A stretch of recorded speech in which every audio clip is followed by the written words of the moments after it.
It was not a pregame dunk by Shaquille O'Neal or another NBA player, but apparently a number of basketballs bounced off the board at once to make it crack. The players cleared the floor as the floor was swept up, as you see. A backboard from the side was taken down and replaced the damaged one. Fans, players, and coaches had to wait, and one of the coaches saw exactly what happened. I was walking right underneath the hoop, headed to the locker room, and there was 3 kids that shot it. 2 of them hit the rim, 1 hit the backboard, and they heard a pop. The next thing I know, when I look up, it was shattered. That's one of the strangest things I've seen. Yeah, pretty strange indeed. The delay lasted over an hour, and the new backboard was put up and polished, and the game went on as scheduled. And after they thought about moving it to another school, but they did not. So it's good that it was played at Doniphan Trumbull. And Doniphan Trumbull took on Wood River. The Cardinals really couldn't wait to get back out onto the court, even though they had to wait a little bit longer than they wanted to. Let's go to the Cardinals' nest, where well, Doniphan Trumbull's been playing very good basketball this season.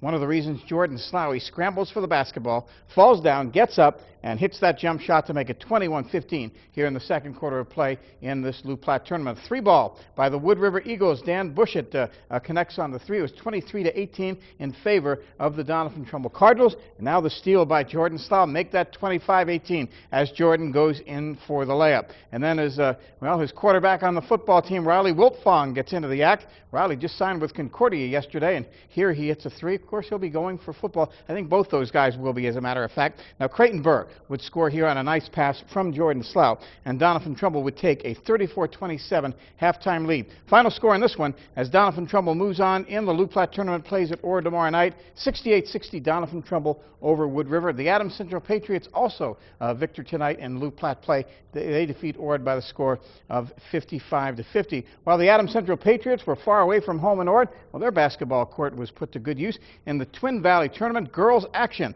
And here is the Deschler Dragons in purple against the Silver Lake Mustangs. Deschler pretty much having their way at the start, making a couple of baskets to put them ahead, and put them ahead by a pretty good margin. Kyla Tim comes up with a consolation basket for Silver Lake, but Deschler wins that first game. On to the second game we'll go. Blue Hill against Red Cloud in this one over at Adams Central High School, and it's all Blue Hill in this one. Macy Coffey with a shot for the Blue Hill Bobcats. Dribbles, well, gets the pass actually and shoots from behind the three-point arc, and that goes down. And then Adrienne Lipker comes up with a basket for Blue Hill as they pretty much take this lead from start to finish and go on to defeat Red Cloud to move on in their Twin Valley tournament final in this ball game. Final in both ball games, as a matter of fact, Deschler 46-30, and it was Blue Hill 53-15 over Red Cloud.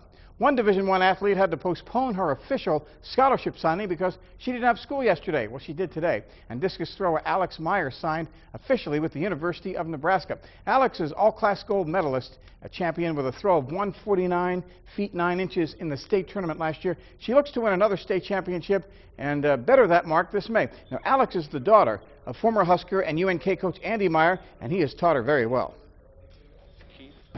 A lot. We practice a lot in the springtime. He'll come up here for practice at school, but then usually afterwards we'll go home and have our own practice in the front yard for about an hour.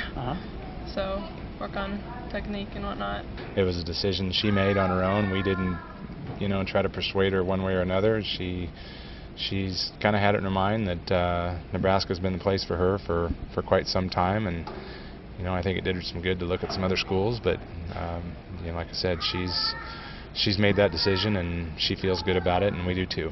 And there was a guy from Kent. Well, they certainly should. Andy Meyer was one of the excellent weight throwers at Nebraska. He coached the UNK Loper track team for a decade, and he coaches his daughter Alex and other weight throwers at Superior. He also does some farming down there, so Andy's been a familiar face around the area, and now his daughter gets to go to Nebraska to compete at the Division I level, and she took the all-class gold of 149.9, so you have to feel that she has a chance to do well in college, and repeat good this year. Bloodlines, obviously. Yep. And that basketball, Isn't that something? That's when you're not shooting the ball very well if you're breaking the backboard. Yeah, apparently 3 basketballs hit the backboard at the same time as Wood River was warming up, and I don't know why it shattered. I don't know. I have no idea. I wasn't there to see it shatter, but they were able to replace it nicely. Great job.